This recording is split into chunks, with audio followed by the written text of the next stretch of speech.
Welcome to the Fuck the Stigma podcast. Today I have Tyson here with us to speak on the Fentanyl Movement and all the stigmas he's experienced. What's up, Tyson? How are you? Good morning, Laisha. Thank you for having me. I'm good. I'm, up at the top of a mountain in Malibu, sober today.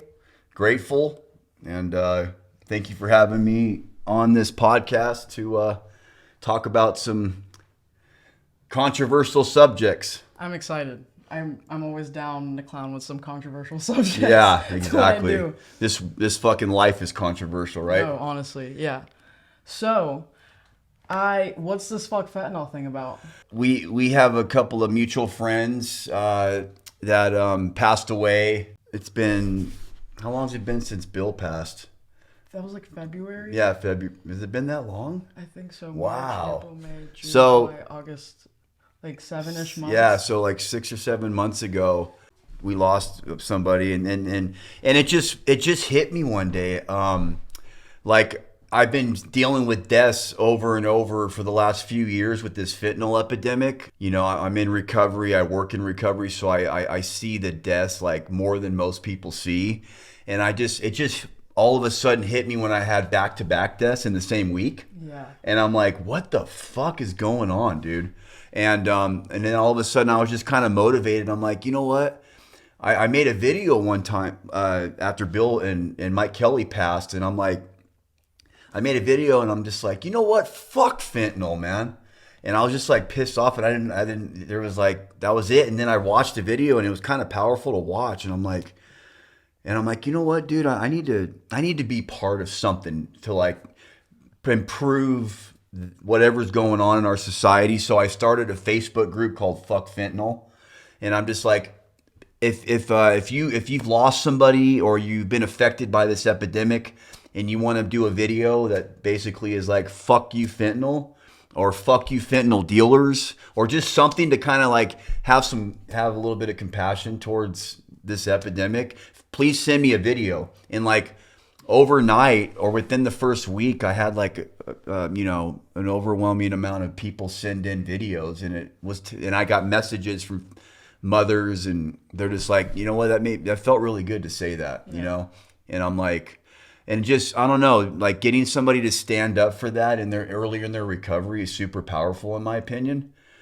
So I love seeing a newcomer do it, you know, because if they, God forbid, they relapse, that shit's in their head when they're sitting in a motel room, you know? Yeah. And I just want to brainwash people to like hate fentanyl, you know? But it's true in a way. Like, first of all, I love how it kind of just started off in a whim, like on a whim. It was definitely a whim. It's just the emotion and just how many people are affected by fentanyl. Like, it grabbed people's attention. And I really love that.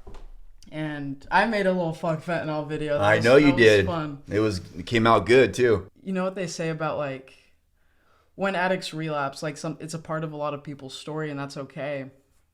But sometimes you have like that belly full of alcohol, for example, and that head full of AA, and now it's kind of like that same concept. Yeah. 100%. I want a head full of fuck fentanyl. They're gonna remember that shit too, you know. 100%. Or they're gonna go in and there's their T-shirt and they're like, oh fuck, you know. Yeah, like, you're just spreading that awareness and that message. Like, fentanyl's a thing and it's out there and it can affect anybody. Or you could be doing drugs for the first time in your life, and I want to change the stigma of fentanyl, that it's not like I'm getting high. It's I want people to know that they're being poisoned. You know, they're not getting a fix. They're like, it's a whole different ball game with fentanyl. But there are people who choose fentanyl. Of course. Yeah. They do. But I also like street fentanyl. Like I want people to understand, like it's Russian roulette, you know? It's actually more dangerous than Russian roulette. You have a better chance of living with fucking Russian roulette, you know? Isn't that crazy? That's fucking scary. Yeah. You know? Well, all do you know about fentanyl and the epidemic? I've been clean for since January 13th, 2015. I was heavy into the Oxycontin movement. I was a heroin addict. That was a whole thing.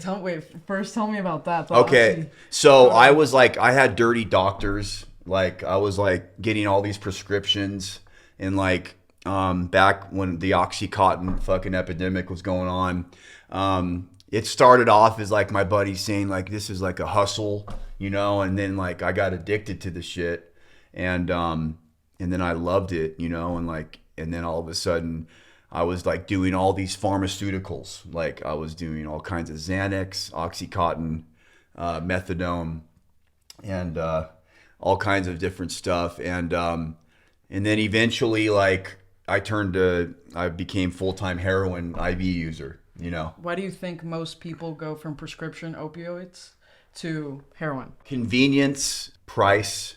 You know, an addict eventually runs out of money, and Oxycontin's it's harder to get. In the end, it was like a doctor was so scared to prescribe it, you know, so you had to like know the right doctors, and that was hard to find. And then if you bought it off the street, you're paying like so much for a little pill. And like, so basically I really think it's more convenient for heroin. It was easier to get, it's cheaper, and it does the exact same thing that Oxycontin does, you know, so I believe that would be the reason for that. Like in my mind, I'm like, I'll just shoot heroin and sell my oxys, you know. Yeah. Because they're worth too much. That is the true addict mindset. It's like, how can I still get my high but still make money? It's the hustle. Yeah. The hustle of just like escaping myself, but also like maintaining that and doing anything I can to... Yeah, because I don't want to get high like homeless if I can avoid that. Right. You know, but I will go there. But yeah, so that was like the one responsible thing I did as an opiate addict. I sold my pills and slammed my heroin. The one responsible thing. Made sure I paid my rent. Yeah. But yeah, so what I know about fentanyl is like during that time, what I was getting into was there was like fentanyl patches and fentanyl lollipops.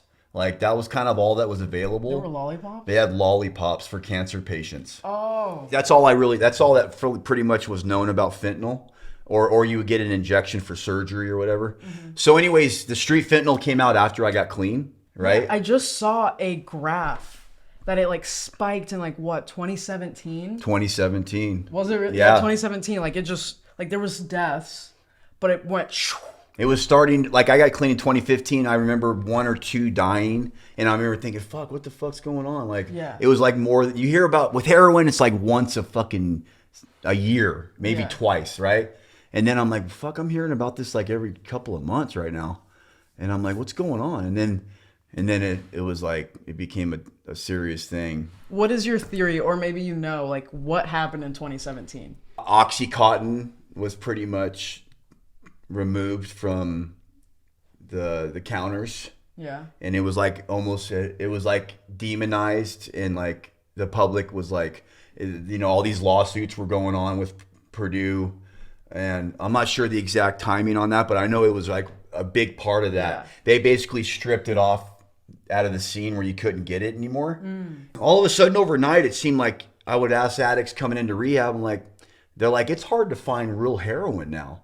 It's just all fentanyl now. What even is real heroin? Real heroin is a tar-like, you know, black tar substance that you would, you know, get from Mexico. Yeah. That would come in from like the Middle East, you know, and they would, it starts as brown powder, and then it turns into like a tar-like substance. It's like, I don't know the scientific components of it. It's like opium and... Isn't it? I thought it was like a seed, maybe. The opium poppy. Ah, there we go. There's opium, and then there's morphine, and then the how they mix the components of real heroin. But fentanyl is like a different molecule that like makes it 100 times stronger, right, than actual real heroin. Once that hit the streets, you know, there's all kinds of conspiracies about fentanyl right now. What are the conspiracies? So the conspiracies that I'm hearing or studying or researching, one is it's a form of population control. It's like weeding out, it's like survival of the fittest, you know, kind of let the That's what a lot of people have been saying recently. Look, I post shit. A lot of the stuff we post is controversial. There's comments of like, oh, they're addicts. It's just natural selection at this point. You know, natural selection, yeah. Yeah. I also believe, as crazy as it sounds, is that there's going to be a positive that comes out of this, because what's happening is it's becoming so scary and people are dying at such alarming fast rates that there's going to be a revival of people getting more clean because they know, they're like, dude, I can't experiment with fucking drugs anymore, Yeah. or I die. Yeah, like So you it could- might be like a good thing at the very end of this, when we're going to have to go through a lot of ugly to get to it, but it's going to be like imagine as a kid growing up and you're like, you see what's going on, you're like, dude, I'm fucking not trying that. Are you fucking kidding me? You know, that's like, how many kids smoked weed, right? But how many kids played Russian roulette in high Right. school? Like only the crazy motherfuckers, right? That Russian roulette being fentanyl. Yeah. But what you were saying with there's going to be a huge like uproar in sobriety and people recovering. Yeah. That's the importance of like platforms like this. You know what I mean? Absolutely. Like you can recover. This is what's actually happening in the world. But we get it. We get the substance use. But the importance of sobriety is more important than ever. You know Yes, what I mean? absolutely. And that, like now we're just building that community. Your life really depends And on it now. and the cool thing about addicts is our whole like sobriety and recovery depends upon being a community. Isn't that crazy? Like the Yes. fellowship and just like sticking together and not keeping things inside anymore. So that's the beautiful thing about it. Yeah. So I agree with Absolutely. you. There is going to be a huge uproar in like just community and togetherness. Absolutely. And the conspiracy stuff, back to that, like right now, if you're like, so any other drug in the past, it's like you get high, you need more of it, you go back and you buy more, and it's a real profitable thing, right? I would, as a drug dealer, I wouldn't want to sell product that's going to kill off half of my customers. That's You know? yeah, that was the And thought. and then also, why is it being mixed in drugs that don't even relate to the opiate world? Why is it being mixed in weed? Why is it being mixed in meth? Meth, yeah. Meth makes no fucking sense. You know, I'm an ex meth head. Yeah. Like I do not want to be nodding out. I want to be up and fucking fixing some shit. Yeah. You know, and Would it make it more addictive? maybe, I mean, yeah, it could be like, obviously they're putting in everything to get you completely hooked on it. Yeah. Right. But it just, I don't know. It's beyond like, it just doesn't, I don't know what's going on. Maybe it's more convenient and cheaper to make, and it's just like, fuck them, you know? But I don't know. It comes in, and it's just a serious deal that it's not getting enough attention by anybody who has authority to make a decision. And what do you have a theory or a conspiracy around that? I just think that they're in on it. You know, it's a money thing, maybe. It's literally, it feels like a war within America. If I was in charge, or somebody with any common sense that leads our government, I would be like making some serious changes fucking immediately. Like if you're caught dealing fentanyl, you know, it's a fucking life sentence. Yeah. You know, or whatever, like immediate fucking, you know, like this is a weapon of mass destruction. This isn't drugs anymore. Like people are dying way too fast, and it's like it needs to be like a national crisis. You know, I don't know that. I mean, how many people a day are dying? 300? 11 people an hour Wow. are overdosing and dying from fentanyl. And then it's like all these people that aren't even drug addicts. They're like, Yes. that's the part that needs to become a national crisis for our youth. Like our children, our teenagers aren't, they're smoking a little bit of weed is like they can die now. And yes, it does happen. It's not like it's not that this taboo. Yeah. People are dying from smoking marijuana. And it's just, I don't know. I had a friend I met a friend in recovery. She relapsed and smoked a blunt from a stranger. Boom, there was fentanyl in it. She tested positive for fentanyl, and she has never done it before. Exactly. Like 30 plus years of being a straight alcoholic. Yeah. Did fentanyl for the first time on accident, not purposefully. And how many kids or how many adults are doing that daily? I mean, Right. I guarantee you it's if we knew the numbers, it would be I honestly recently got a message. I actually really want to read it to talk about it. cool. So I've I'm always trying to spread awareness about Narcan, harm reduction. Mm-hmm. We recently were breaking the stigma on harm reduction because there is one. And look, this is a good example of the stigma surrounding harm reduction. She did have a decent point, but that doesn't make like Narcan being more available less important. You know what I mean? Got it. All right.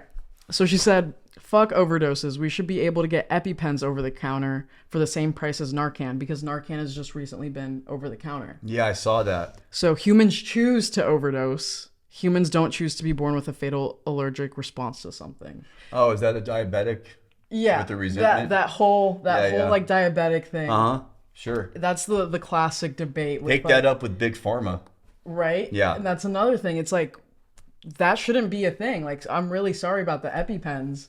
Well, if you're But- compassionate about it enough, go do something about it, like we're trying to do about this. Exactly. Go- yes. go- there go- needs to be a go to- movement for the diabetics. Make a But- movement for the EpiPen, you know? Fuck Yeah. EpiPens, you know? They should start that, you know? Fuck the price of EpiPens, No, really. you know, or whatever. Like those things should be 100% more accessible, but that doesn't mean like I think people really need to understand that like addicts aren't choosing to just like do drugs and want to overdose. You know what I mean? No. We feel the need that like drugs and alcohol are the only way that we can live. And that's like a deep core like rooted feeling. Like we don't know any other way but like to be high and like do something. Like I can't go to work without being high. Some people don't get to find recovery until like because they died of a fentanyl overdose. We're just like going too soon. Yeah. And I the sad truth of all of this is like, if it doesn't affect you or you're not an addict, or the bottom line is most people just don't, I'm sorry, I just don't give a fuck. You know, it's not my problem. And the only people whose problem it is are going to be the ones who are willing to do something about it to change it. 100%. Which is us, Right. you know, addicts in recovery. Yeah, so you got sober before fentanyl was even out on the streets. You said you had 9 years? I'll have 9 years, and I have eight and a half 8.5. right now. Cool. Yeah, I'll have 9 in January. So what was kind of like your process through finding recovery? I was in prison. I was in there for a possession of a cotton of heroin, and I got a 16-month term. Is that out of That's a pocket? lot. 16 months is ridiculous for basically paraphernalia, but also at the same time, it's not ridiculous for a guy with a record of my past. I'm a fucking 4-time convicted felon. You know, I've just had so many issues with the law back when I was a drug addict, or using drugs. You know, like you go to prison for like possession. Right. You know, You know what I heard recently, that like LA passed a law that like non-violent crimes you can get released on like $0 bail. that's pretty much where they're getting to now. They're just out of room. Yeah. They have too many lifers in prison. They just don't have room anymore, you know? Yeah. And yeah, so a lot of the laws have changed. And so the reason I had an opportunity to go to rehab was while I was in prison, the laws changed in California. Proposition 47, which is a possession of a narcotic, went from a felony to a misdemeanor. So they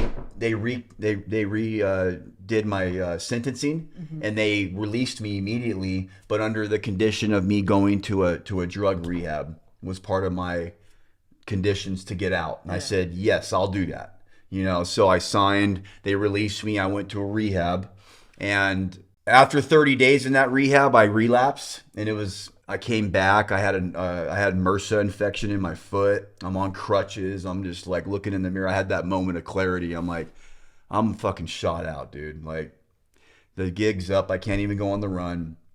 And they gave me another chance. And that's when I went all in with, I had never like surrendered completely to the process of recovery. And everything magically came together perfectly aligned, where it was like, oh, I saw it for just that glimpse, where I went, oh fuck, I see what they're trying to tell me. And you gotta fucking grab it. I fucking jumped through that fucking. Because addicts so rarely get that. Sometimes they see it and don't. You know how the time travel, the portal, you only have fucking, are you in or not? I fucking dove into that portal, dude. And I went all in with this shit. And I'm like, and then I just knew it. I just knew it. And I went full send with everything you guys have been trying to teach me. I was out of my own ideas. I was broken, just in the perfect place. Yeah. And that's why I'm sitting here today, clean. With 8.5 years. Yeah. And you said you had have a crazy record. So you've been in prison, like in and out of prison for a while. Yeah, I caught my first term around 2001. And Before I was born. before you were born. Yep. And that is where my career started. And I've never, like, the craziest thing I've ever had was I robbed a pharmacy in my addiction. You I know? thought about that.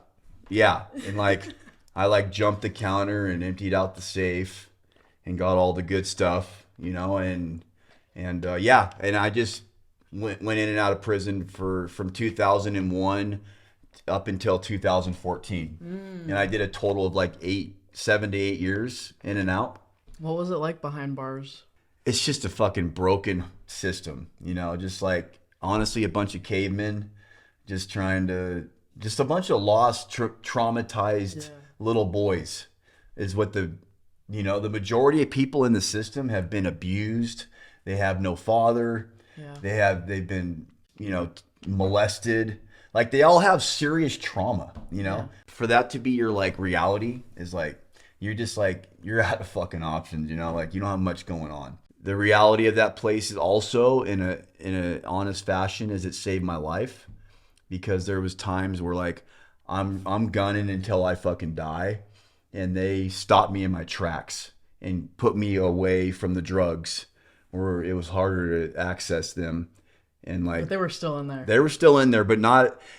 There's a lot of drugs in there, but it's not what you would think. Like you have to have a lot of money or have a lot of hustle to stay high like you would. You can't get high in there like you would on the streets. There's drugs, but it's not street amount of drugs. I hear you.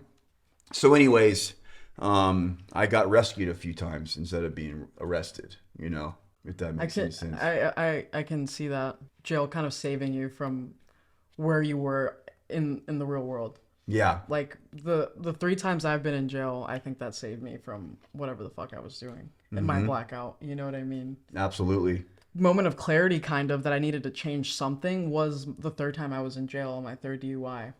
I was like, dude, what the fuck have I been doing? Mm-hmm. Like the first time I was like, if I don't change something, I might kill myself. Or somebody. Yeah. Yeah. It's like that rage. And I had a lot of rage when I was getting loaded. I mean, I think like my whole life from just all those experiences and anger that I was never able to like really let out. So when I got sober, it was lots of process. Yep. But I hear what you were saying with like the people in there being broken, because I think hurt people do hurt people. You said the system in a whole as well as broken. Yeah. I mean, how so? It's just now like they just changed it back in California to like Department of Corrections and Rehabilitation. Before they didn't have the R. So now there's like more funding for like actual improving your life while you're in there, where you can educate yourself, go to school, go to rehab in there. Oh, sweet. Like there's different, but you got to get past the tough guy stuff where you're like anybody like in there, like there's certain things that are looked at as a sign of weakness, and you got to get past that. Like who giving a fuck about what somebody thinks, and just like to recover inside prison. Some people are like, oh, you're going, like, that's weak, man. Like you're going to church now.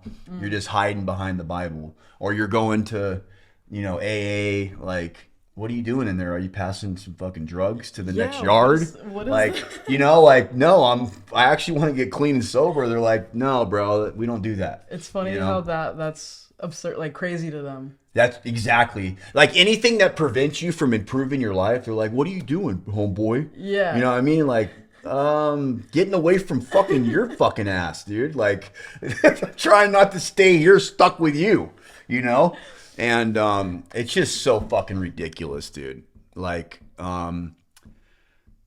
everything I thought I wanted to be was the exact opposite, like anything about that life, I would like to get as far away from that theory of life as possible. Being stuck like an animal in a fucking cell for the rest of my life. Yeah. Like, and at one point I didn't care enough I just wanted to just like, who gives a fuck, For people, it's a lot of what they know is like institutions, and it becomes comfortable for them, and like they can't imagine anything else. Yeah. It becomes that cycle that I've heard that it becomes that cycle of just in and out of prison. Absolutely. But what's the difference between what you wanted to be back then and what you want to be now? Back then, I wanted to be a guy with like a lot of drugs and a lot of money and a lot of women and like a lot of power. Yeah. Without all ego things. With minimal effort. Yeah. Without having to do anything. Without having to do anything, And I just wanted people to leave me alone and quit calling me out on my fucking character defects, like my family. My family's a big part of why I'm still alive, because they never gave up on me, and they're like, my dad was always like, you're fucking up, dude. Anyways, so now my ideals are like the exact opposite. I just want to help people and not harm them anymore. And I literally just want to be a good dad to my children. I want to be a man of integrity, a man of values, and a man that a lot of my friends can look at and say, you know, that this man helped save my life, you know. And I get that a lot now. You know, anybody that reaches out to me from my past now, it's not, hey Tyson, can you hook me up with a gram of heroin? It's like, Tyson, can you hook me up with detox, bro? Yeah. You know, or can you help me with this? My son's addicted to fucking meth. Yeah, or like help me find a meeting. Like everything to do with my whole universe is I live and breathe recovery now. That's awesome. And that's all I fucking do, you know? And it's fucking awesome. Yeah. So a big, complete 180. absolutely. I'm a changed man, you know? Yeah. And that's why it's not easy to change, you know? That's why our numbers are so small with the success rate. You got to be It's really 100%. changing everything. It's everything. Because if we're in the midst of our addiction, like, we're not the best people. Yeah. We're doing everything is like self-centered, selfish. Like, I'm only doing this because I know I'm gonna get something out of it. So it's like everything we have to change. You got to become unrecognizable. Pretty much. Like, I reintroduced myself to my family. Like, hi, I'm Tyson. Nice Right. to meet you, Dad. You know. Yeah. And that other guy, I'm sorry. You know. And then you're saying that I'm sorry behind your actions. Yeah. Actually, I don't even use the word sorry. Yeah, I'm not allowed to say sorry, actually. Yeah. So I'm glad you said that. And I teach all my sponsees for amends. You can't, like, do not even use the fucking word sorry, because we burned that word out. Yeah. You know? It's So, not even in your vocabulary anymore. yeah, I'm not allowed to say it. Yeah. It is National Recovery Month. Yes. So what has kind of been like your more of like your process of recovery? Like, it's not all rainbows and blowjobs. It gets hard sometimes. And like, how do you get through that? What I've always been taught is in the off season, while you're practicing to get ready for the season, for the game. Because when game time hits, and I'm Kobe Bryant, and I'm shooting that basketball 8 hours a day when I'm not even on the court. When I get that ball and it's time to make the shot, I'm making the fucking shot, you know? And that's the same thing with my recovery. I am living and breathing my recovery outside of a meeting, outside of when it counts, right? And so when the downtimes come, I have a death in the family, I have COVID, you know, or whatever. Like, we use so many excuses, but I am always just living and breathing recovery. So it's never like I get hit off from the side and I'm like, oh, what do? I just do it, even when it's good or bad. Exactly. You know, and that is my biggest suggestion to anybody in recovery. There's no like, I'm going to take a couple months off on this shit, you know? Like, we see what happens when you like rest on your laurels and you're like, dude, I'm doing really good right now. I don't really need you guys. I'm fucking like, I'm trying to get my fucking career on Instagram going here, you know? You guys are fucking throwing way too much shade to my fucking ego, and like, you know what I mean? I'm being funny, but like, it's fucking sad, dude. Like, there's never an excuse where I go, oh yeah, you know what? Take a break. Yeah. You know, there's never a good enough excuse. Yeah, like we're maintaining and upkeeping our recovery 365 days a year, and we're even more present in those tough times. Like, say, for example, somebody does pass away, or a family member does get sick. You know what I mean? So we're even more present during those moments. That's the importance of working the first step so thoroughly on a daily basis. Like, no matter how good or bad my life gets, I'm going to continue to do this exact thing that I've been taught. Dude. So I never can be like, my feet are so fucking planted. Your biggest sidekick to me, drop kick, is not going to fucking knock me down. Because I have built this foundation that is indestructible by any of life's trials. Yeah. You know, but I need to re-pour that concrete on a daily basis. I have to do step one every fucking day, and that applies of course, in my addiction, it applies to like my substance use issues, but it also applies to like me not wanting to show up to work. You know what I mean? Like, I'm powerless over like my thoughts, and if I start running my life, like, it's just gonna go straight downhill. Absolutely. Even in sobriety, like, I can fuck shit up. I don't want to really show up to anything now sometimes, you know what I mean? Of course. It's just like mental health and shit. We're our worst enemy with that. Yeah. And that is a mental health. We're outright mental defectives. And it's really just kind of getting out of myself. And that's that constant like getting out of myself and forgetting about me and like my desires and my wants, because like my primary purpose is to help you. You know what I mean? And to spread a message. That's what Fuck the Stigma does kind of give me a lot of purpose and direction, because it's like my goal is just to put awareness out there, spread a message, inform people, and I'm even informing myself in this process. A good prayer is like, God, please inconvenience me today, you know?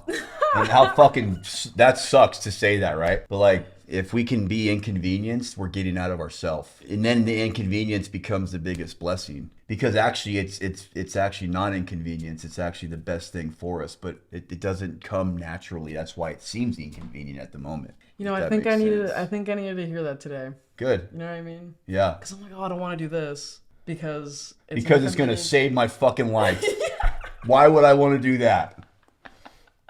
Literally. Yeah. So thank you. Yeah, dude. 100%. So more on the terms of stigma, what kind of stigmas have you experienced or have seen that kind of hit home? The stigma that we need to like be polite and quiet about the fentanyl epidemic, you know? That it's something that we shouldn't talk about or don't talk about. Yeah, you know, just like, hey, you know, just like, that's not my problem. Or the media not even covering it. The media not even covering it. Those are drug addicts. They're doing it to themselves, right? And that is not true. They have no choice in the matter. They're addicts, and they're doing something against their will. Do your best to try and explain that to somebody who doesn't know the first thing about addiction. Imagine having a peanut allergy and your mind constantly convincing you to go eat an almond. Imagine having that feeling and you don't have nobody would want to like eat a fucking almond if they had a peanut allergy, right? But they have no choice in the matter, right? Like they just are just eating these almonds and they're like, why do I do this? You know, that compulsion, that compulsion, that obsession. And you cross this imaginary line where our mind doesn't think properly like a normal human being. We are naturally trying to self-destruct ourselves on a daily basis subconsciously.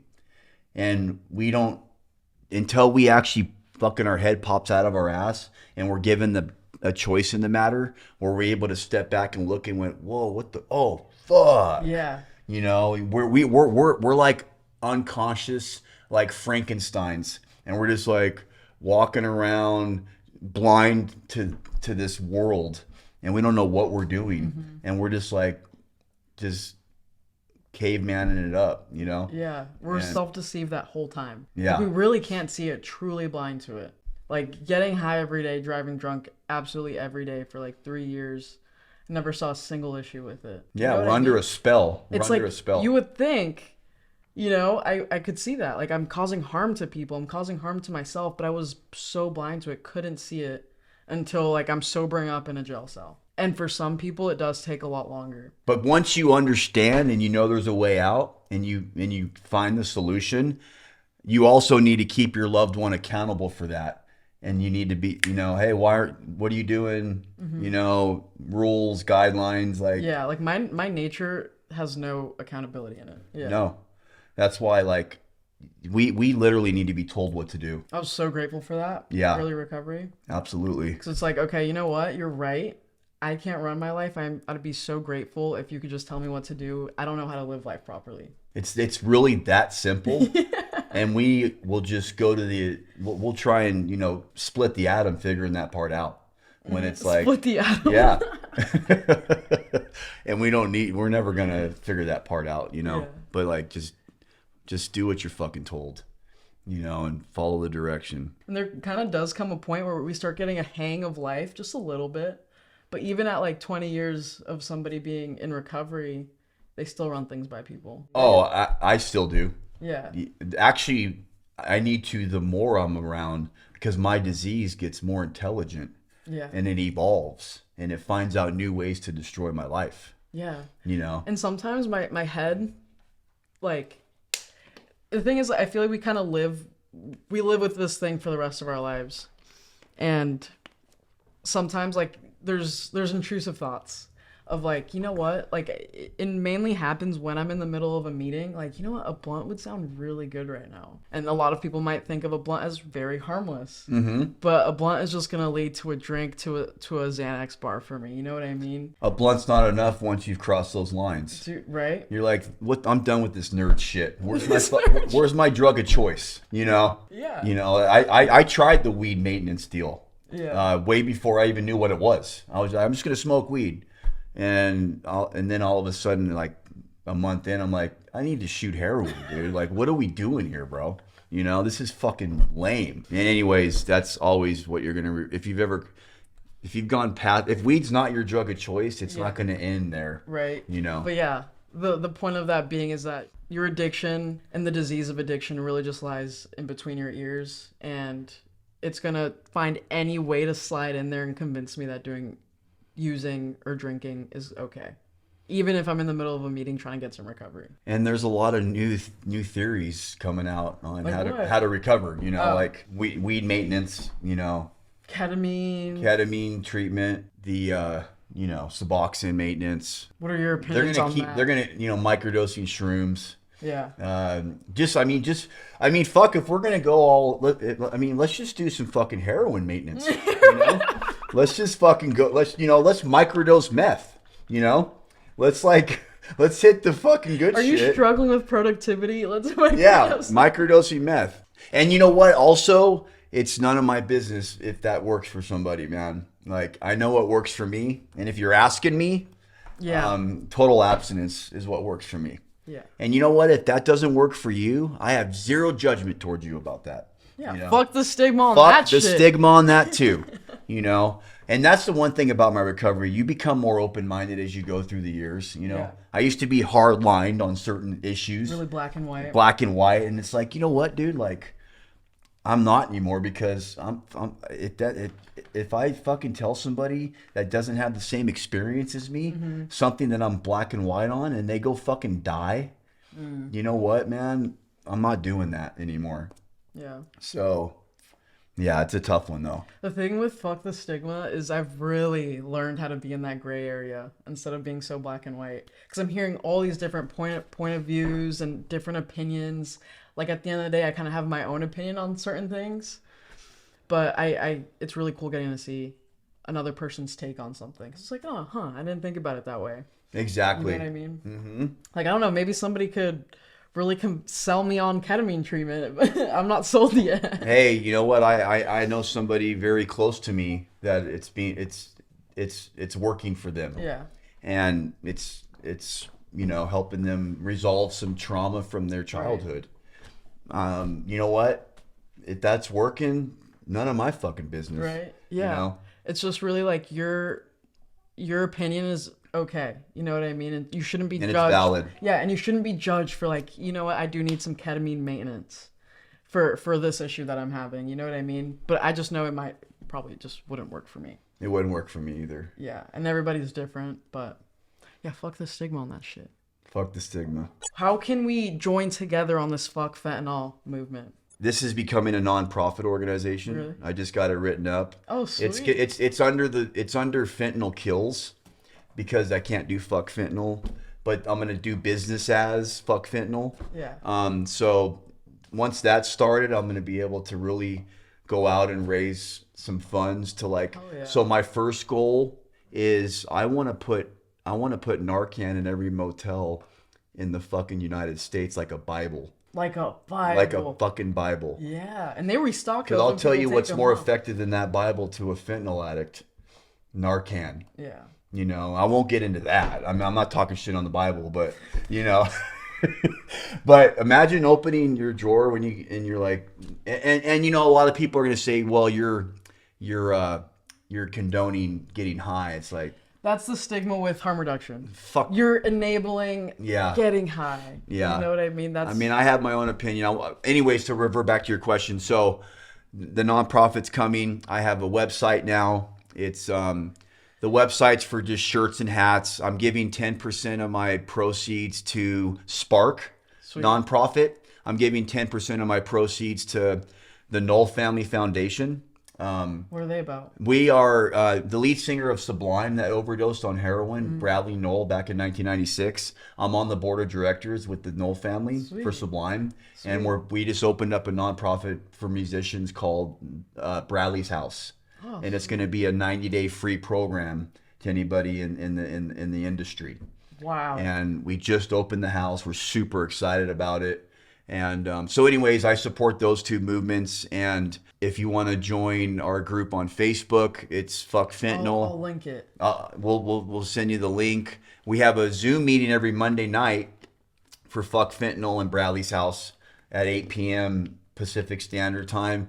And you're more than welcome to come, even if you're not an addict. If you just want to listen to some people recovering, it's open to the whole community.